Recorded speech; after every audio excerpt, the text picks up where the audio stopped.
Mga hindi pa nakakaalam at nagtatanong kung paano ko niluluto ang aking basmati rice, ganito po yung aking ginagawa.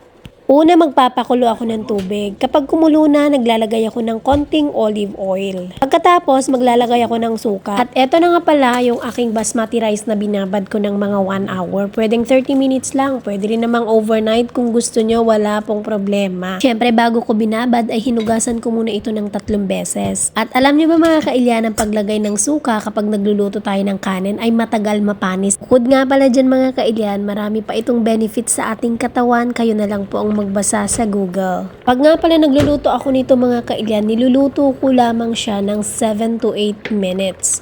Yung kung baga 70% cook lang yung bigas. Eto nga mga kailyan, 70% cook na siya, which is 7 to 8 minutes na, sasalain na natin.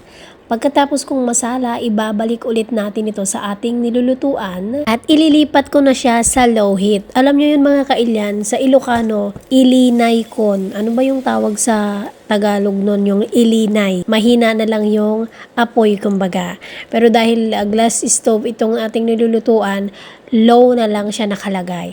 At iluluto ko to mga kailyan, pagkalagay kong ganyan tatakpan and then lulutuin ko siya ng mga 5 to 6 more minutes. And moment of truth, pinatay ko na nga yung aking lutuan at eto na, nagluluto na rin ako ng itlog dyan kaya may dilaw yung aking spatula. Ayan no mga kailyan. Paano yan mga kailyan? Maghihiwa na ako ng kamatis. Lalagyan ko ng bagoong. Solve na ang aking breakfast. Thank you for watching.